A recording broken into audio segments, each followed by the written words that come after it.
Boa noite a todos.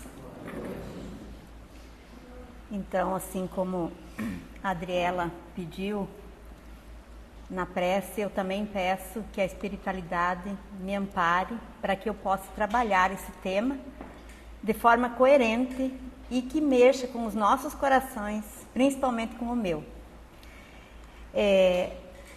O tema vai falar sobre travessia do deserto. Nós temos no Evangelho várias passagens, tanto no Antigo como no Novo Testamento, situações que falam de deserto e das passagens por ele. E refletindo um pouco sobre essas situações, relacionando com a nossa vida e com a reforma íntima necessária que todos nós que aqui habitamos, ainda necessitamos. Então, o que representaria essa travessia no deserto?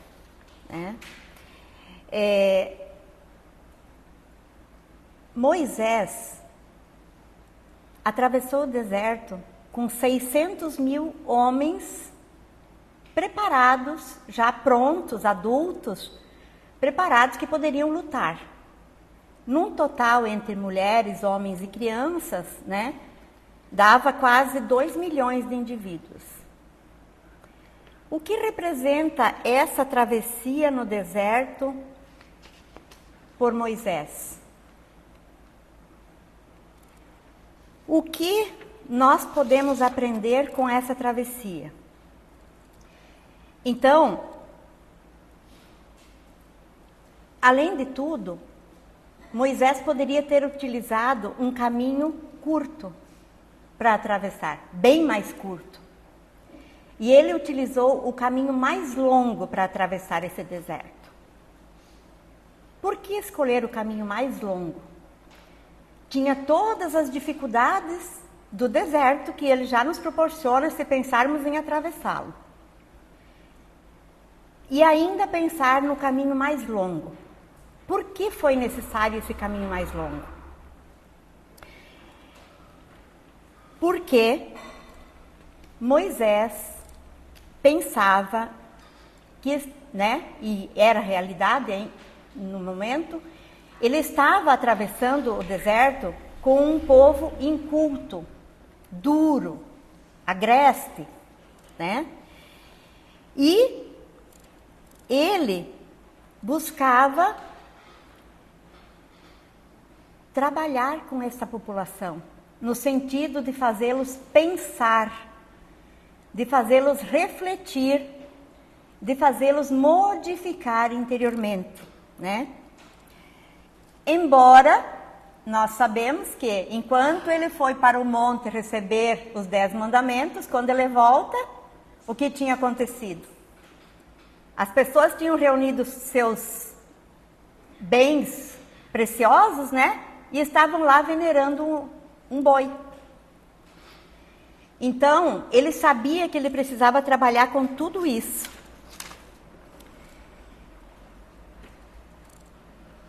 Para nós, o que representa o deserto? Que deserto nós temos que atravessar? E é sobre isso também, que nós vamos pensar um pouco. Agora,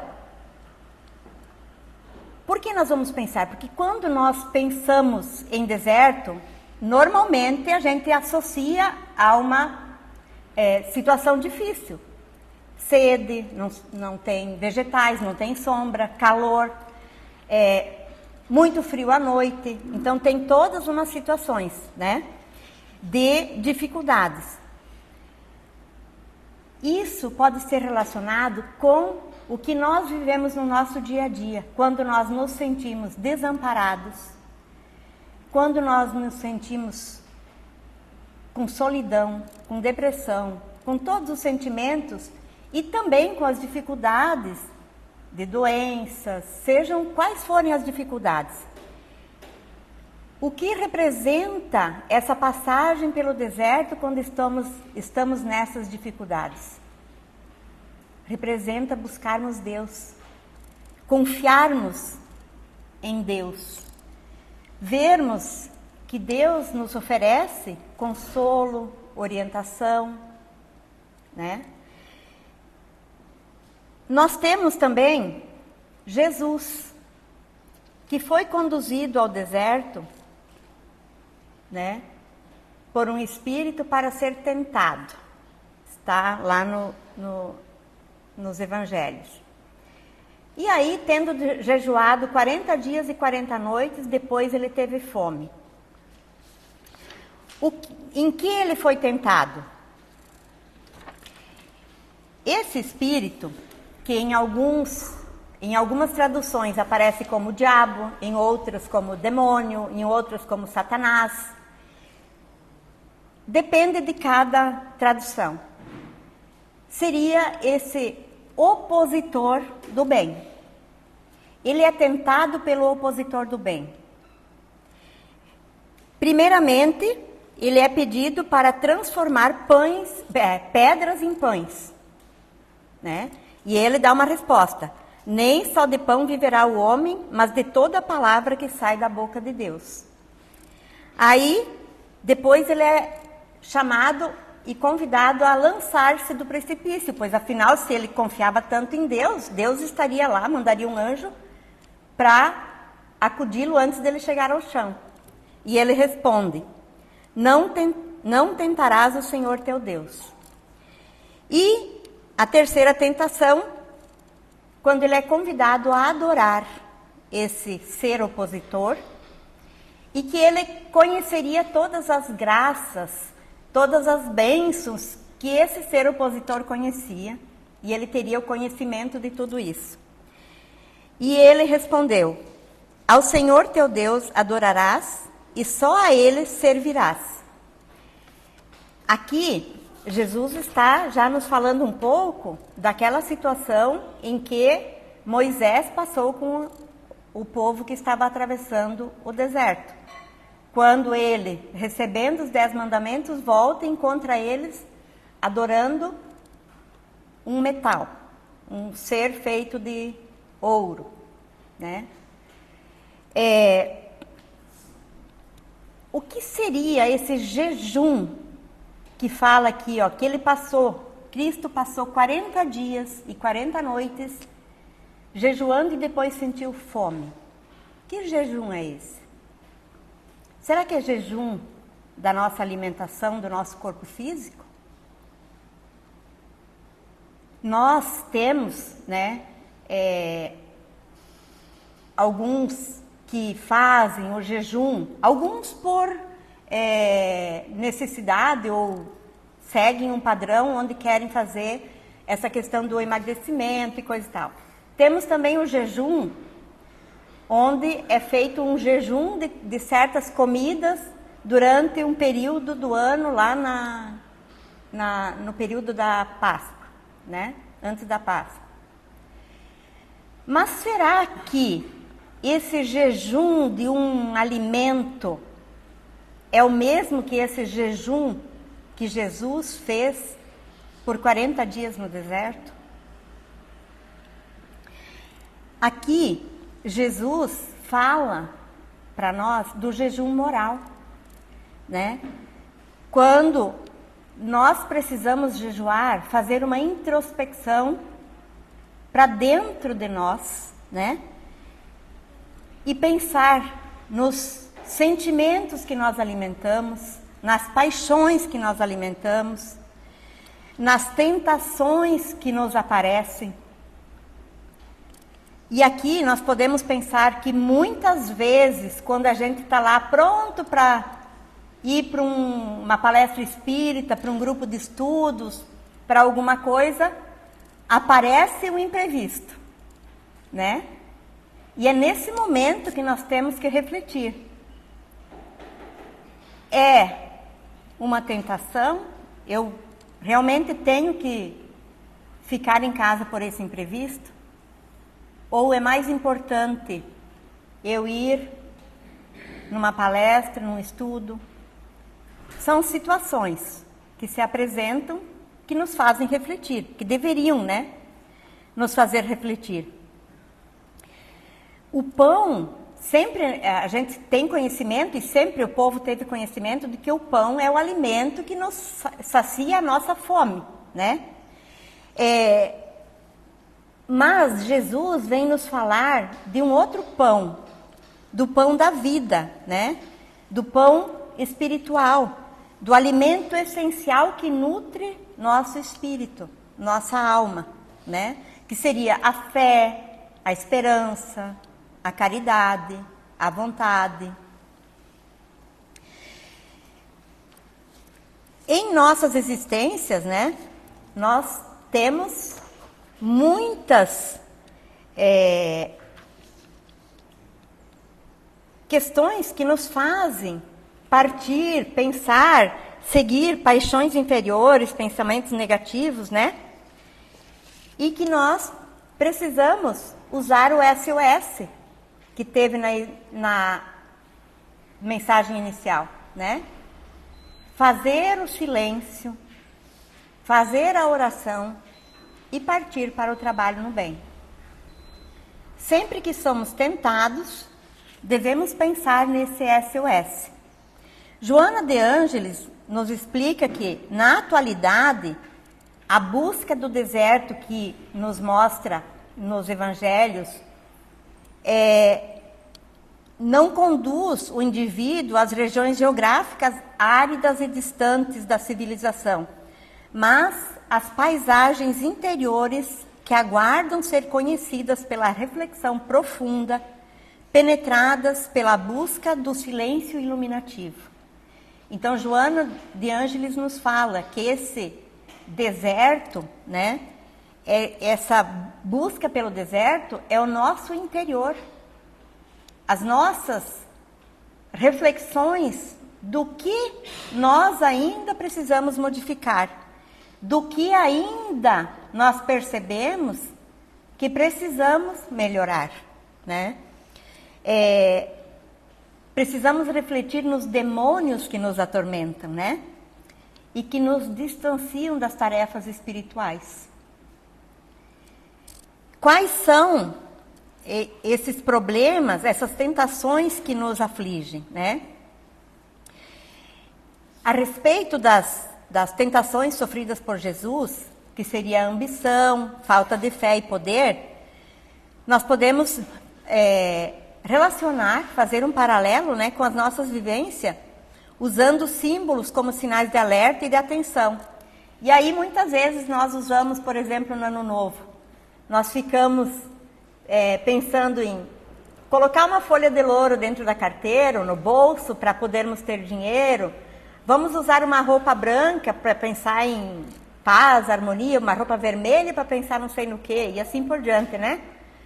Mas, quando na verdade, nós não precisamos de nada disso.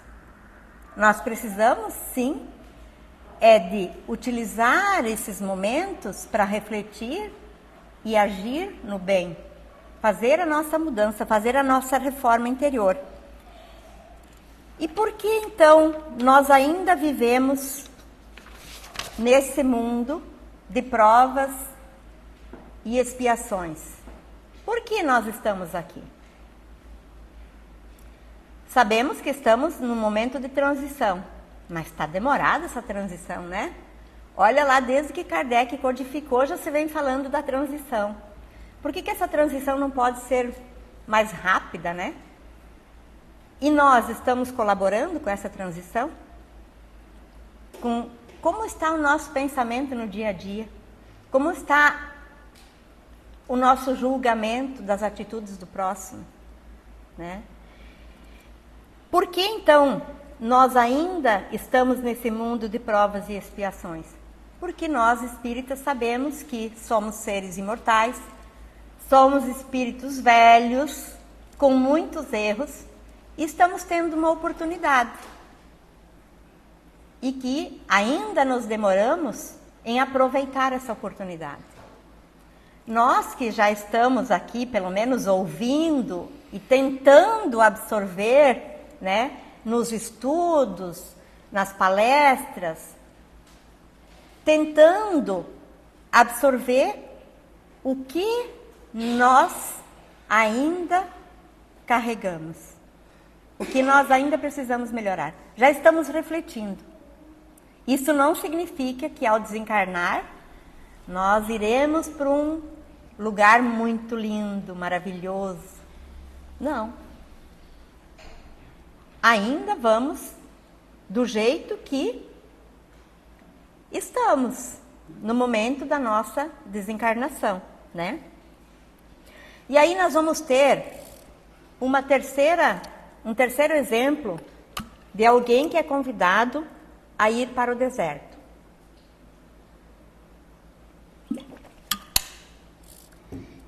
Paulo, que era Saulo, né? Ele é convidado por Ananias, né, a procurar o deserto para meditar, porque tudo que é de Deus reclama grande paz e profunda compreensão. Além do mais, há ainda a necessidade do sofrimento. Só a dor nos ensina a sermos humanos. Paulo ficou 3 anos no deserto.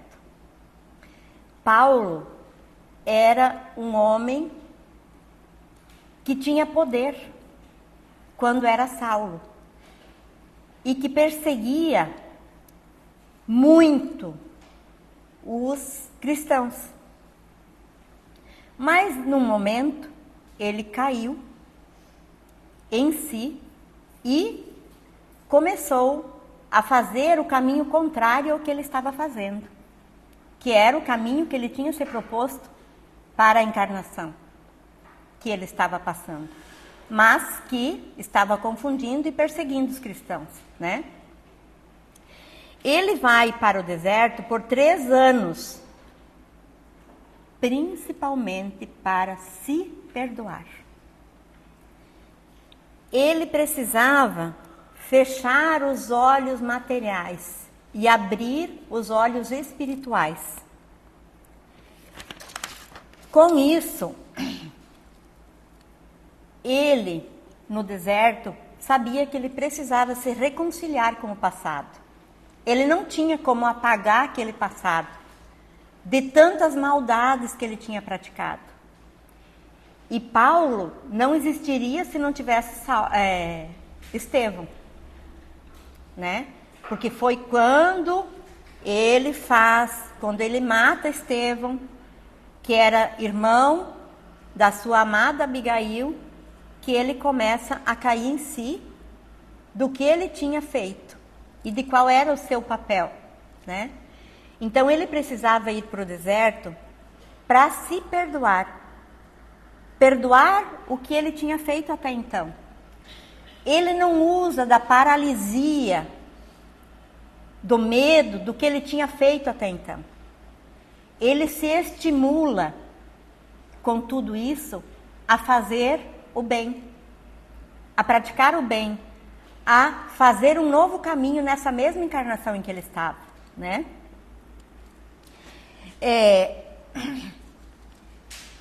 Ele sabia que ele precisava reconstruir tudo o que ele tinha feito de errado, né?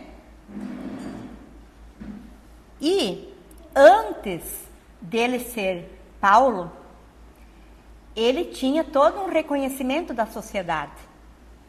E ele tinha, claro, o medo por parte dos cristãos. Mas ele tinha o poder.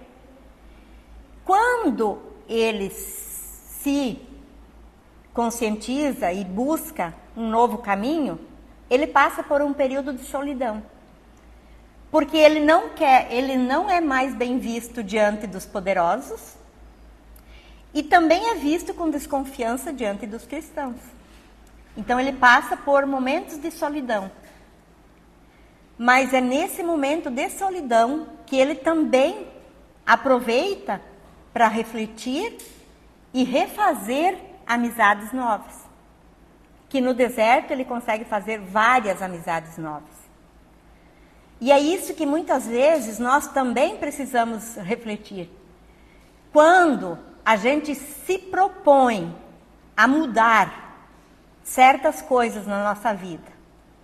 Quando nós nos propomos, por exemplo, e eu já citei isso aqui, quando eu me propus a não beber mais nada de álcool, nas primeiras vezes que você se encontra com um grupo de amigos, você é questionado e você é atentado. Mas por quê? Ah, só hoje, só um copo. Ah, um copo não vai fazer nada. Mas se você se propôs, você tem que se manter firme, né? Então, a mesma coisa, quando eu ando com um grupo de amigos que costumam ser maledicentes, fazer fofocas, quando eu me proponho a fazer a mudança, muitas vezes você é tido como esquisita, como calada, como a quem não fala mais nada, né? Então, nós sabemos que nós precisamos repensar, muitas vezes, em novas amizades. Passar por esse período de solidão.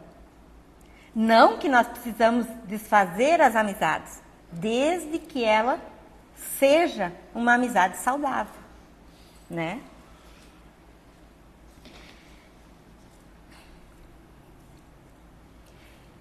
Paulo, né, nas suas cartas, ele nos diz: Deus não nos deu um espírito de timidez, mas força de amor e de poder.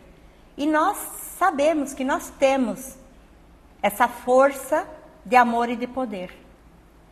Está em nós desde que fomos criados por Deus. Mas muitas vezes a gente busca outros caminhos.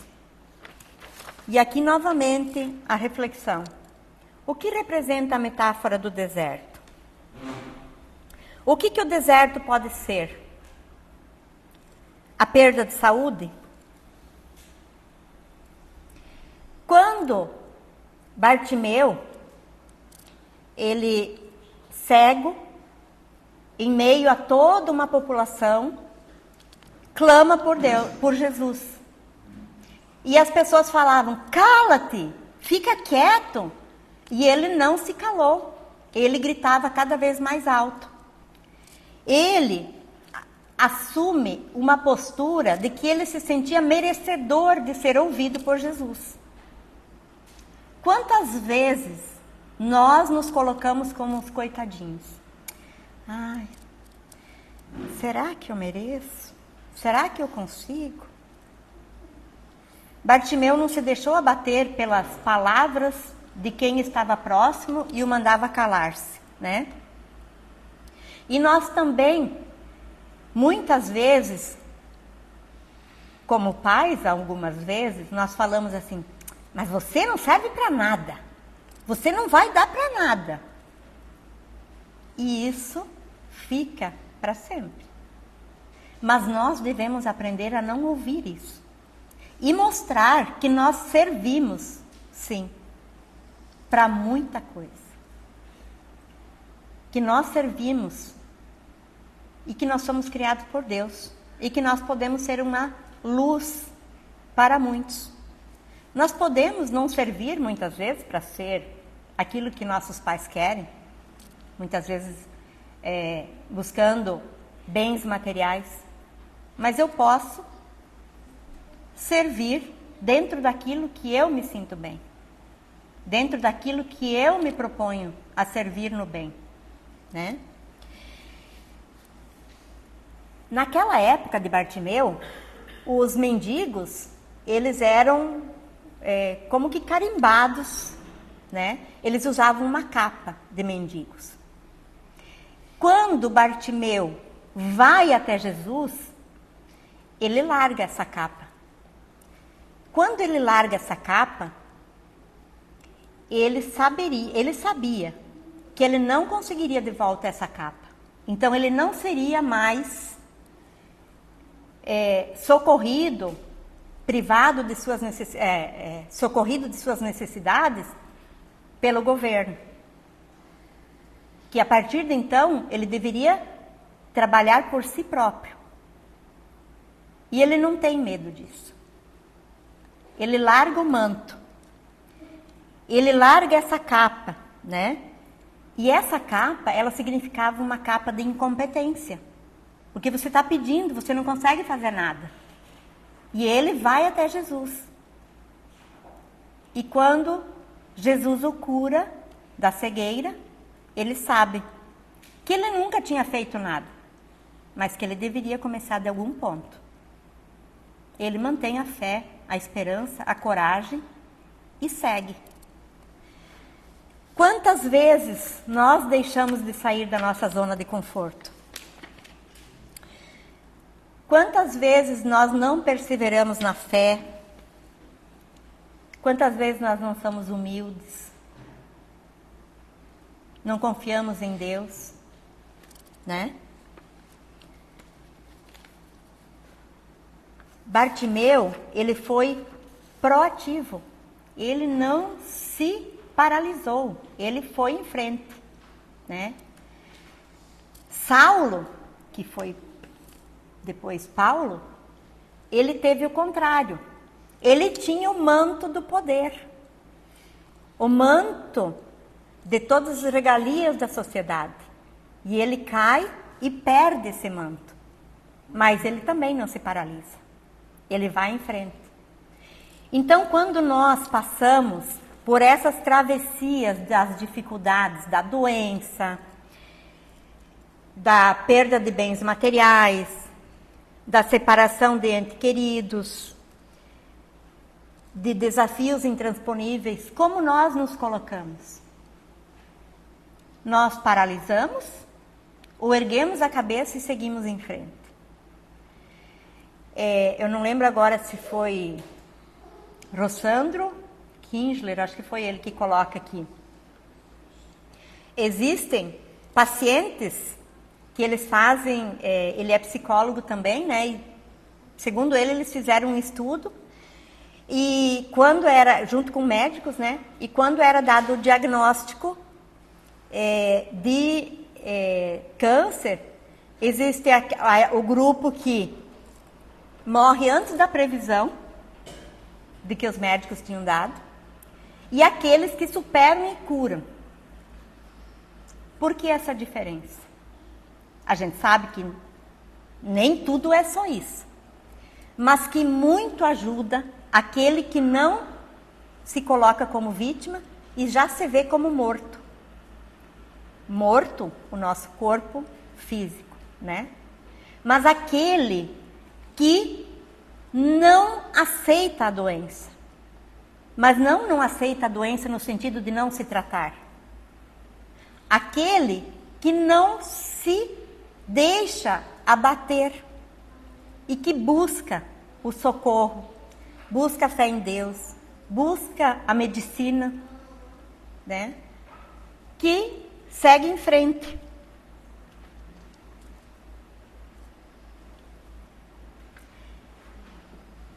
Aqui nós temos Fernando Pessoa falando que é o tempo da travessia. E se não ousarmos fazê-la, teremos ficado para sempre à margem de nós mesmos. Então, nós estamos nessa encarnação para fazermos uma travessia. Nós não estamos aqui para receber bênçãos, um mundo maravilhoso, cheio de coisas boas, de muito dinheiro, de muita fartura, de muita saúde. Não. Nós estamos aqui porque somos endividados. E nós precisamos fazer essa travessia. Estamos aproveitando? Essa travessia, ela é inevitável, né? Nascemos, passamos por várias etapas e, quiçá, chegaremos à velhice.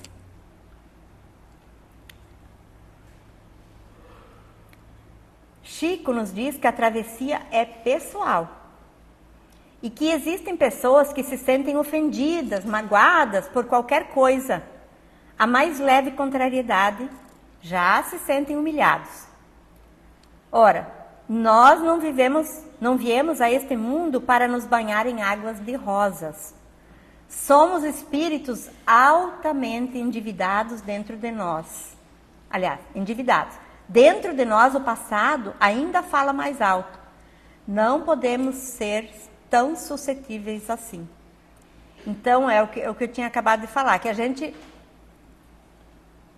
está aqui porque somos endividados. E que essa travessia, essa passagem é individual. Nós podemos auxiliar nossos familiares, trabalhando, dando exemplo, principalmente sendo o exemplo, né? Mas nós não vamos conseguir modificar a cabeça de ninguém. Nós podemos até tentar, mas a mudança é individual. Se eu quero, eu consigo. E aqui, nós temos que a travessia é usar o seu potencial para o bem comum. Então, quando nós temos todos os ingredientes, nós conhecemos, através do Espiritismo, que somos seres imortais, que estamos tendo oportunidade. Conhecemos todos os passos que podemos trilhar para podermos ser melhores. O que nos impede de fazer o bolo? O que nos impede de fazermos a reforma íntima? E no Espiritismo, como chamamos a travessia? Chamamos de reforma íntima, né?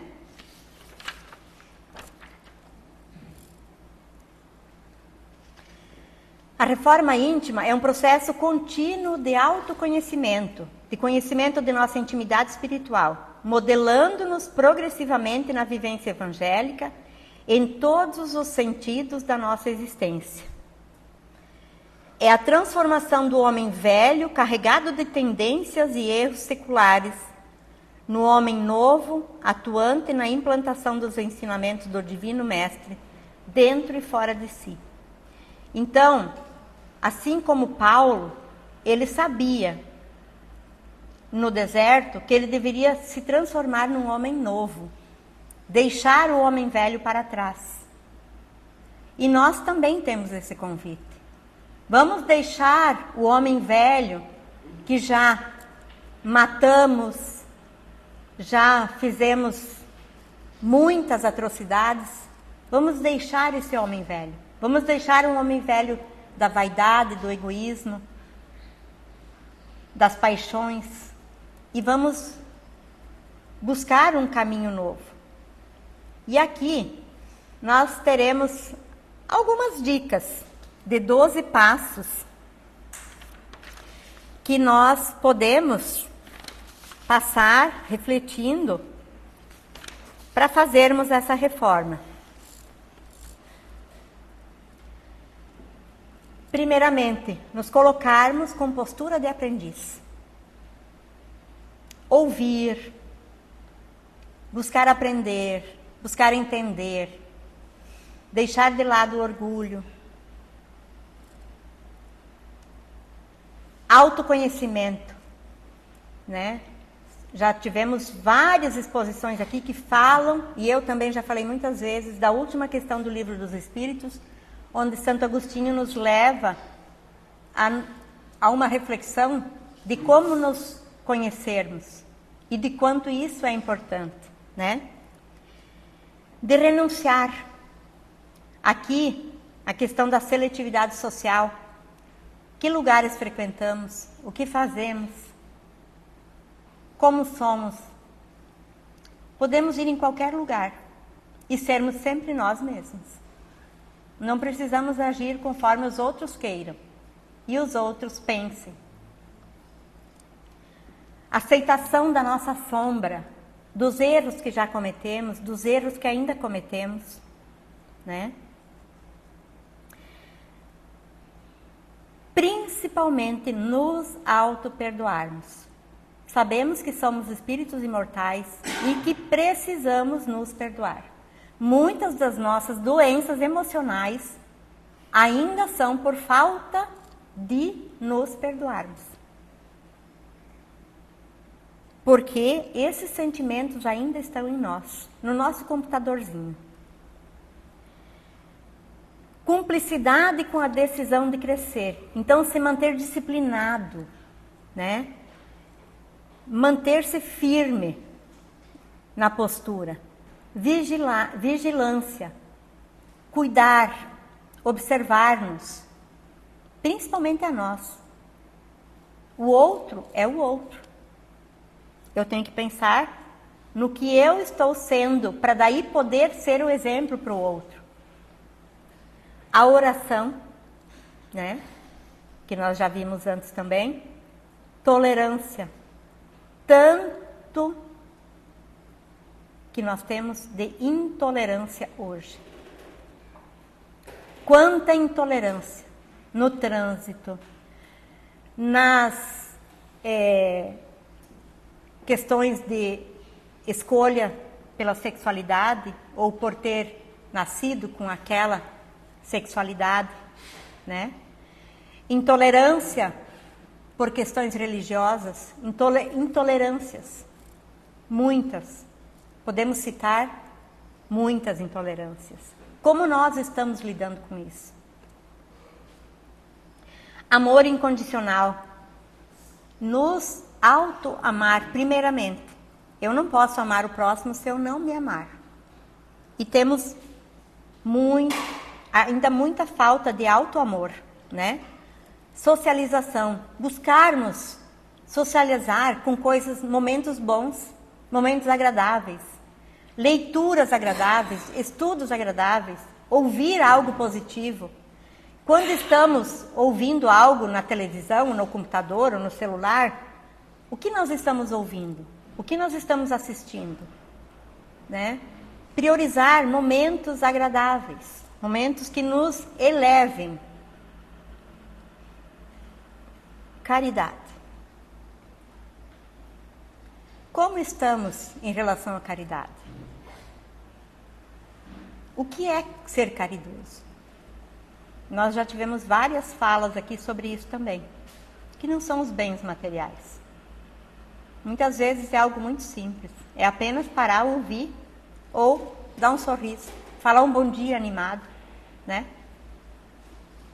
Coisas simples do dia a dia, que muitas vezes nós acordamos já sisudos, brabos, principalmente dentro de casa, né? Então, são 12 indicações de que nós podemos refletir todos os dias para começarmos essa reforma íntima, né? E Paulo, ele nos deixa aqui uma fala muito interessante sobre a caridade também. Se eu falar as línguas dos homens e dos anjos e não tiver caridade, sou como o metal que soa ou como o sino que tine. E se eu tiver o dom de profecia e conhecer todos os mistérios, e quanto se pode saber? E se tiver toda a fé, até o ponto de transportar montanhas, e não tiver caridade, não sou nada. E se eu distribuir todos os meus bens em o sustento dos pobres, e se entregar o meu corpo para ser queimado, se todavia eu não tiver caridade, nada disso se aproveita. Então, caridade é algo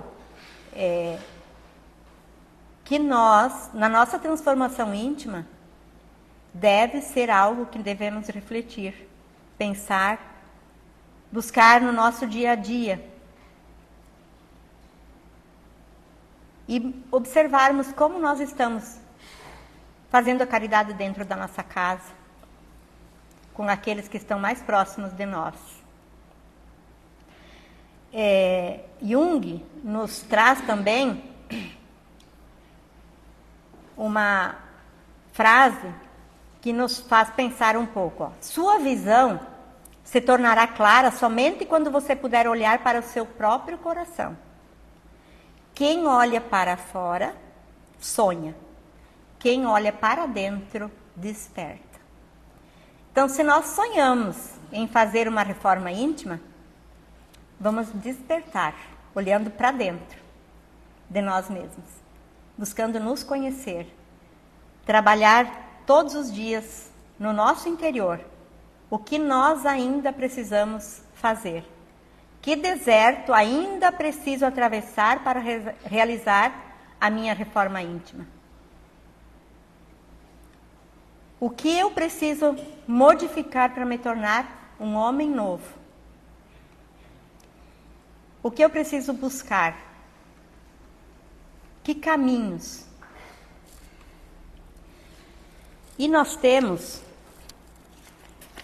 um texto que Emmanuel nos traz várias reflexões. E eu vou ler esse texto porque ele é curto. Quando pedem para Jesus, né, que ele precisa repartir o pão, e Jesus pede assim: quantos pães tendes? E eles responderam: 7. Quando Jesus, à frente da multidão faminta, indagou das possibilidades dos discípulos para atendê-la, de certo procurava uma base, a fim de materializar o socorro preciso. Quantos pães tendes?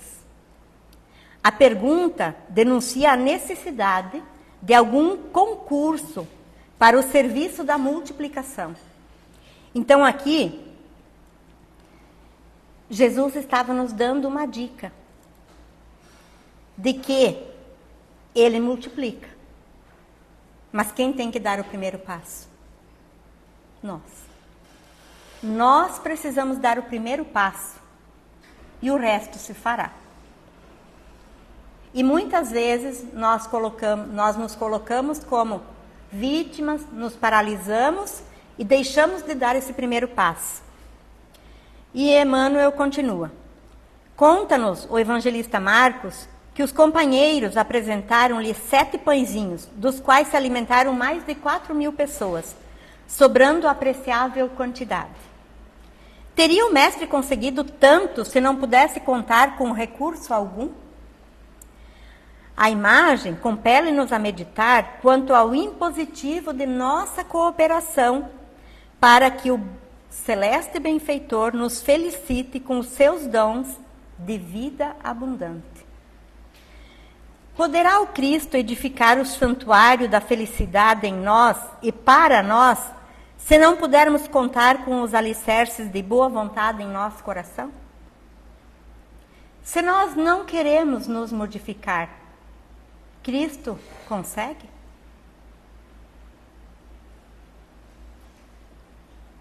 Nós sabemos que nós sofremos algumas dores porque não quisemos aprender pelo amor. Nós precisamos de boa vontade para a mudança. A usina mais poderosa nos prescinde da tomada humilde para iluminar um aposento. Muitos esperam o milagre da manifestação do Senhor, a fim de que se lhes sacie a fome de paz e reconforto. Mas a voz do Mestre no monte continua ressoando inesquecível. Que tendes? O que você tem a oferecer para que Deus modifique a tua vida? Qual é o primeiro passo que você vai dar? Em qualquer terreno de nossas realizações para a vida mais alta, apresentamos a Jesus algumas reduzidas migalhas de esforço próprio. E estejamos convictos de que o Senhor fará o resto. Migalhas. Nós só precisamos apresentar migalhas para Deus. E Ele fará o resto. Quais migalhas nós temos para oferecer? Fica essa pergunta. O que ainda nós precisamos atravessar para acontecer a reforma íntima em nós? O que nós precisamos modificar? Espero ter podido deixar um ponto de interrogação em cada um e principalmente em mim, para que a gente reflita sobre isso e modifique o nosso dia a dia. Muito obrigada.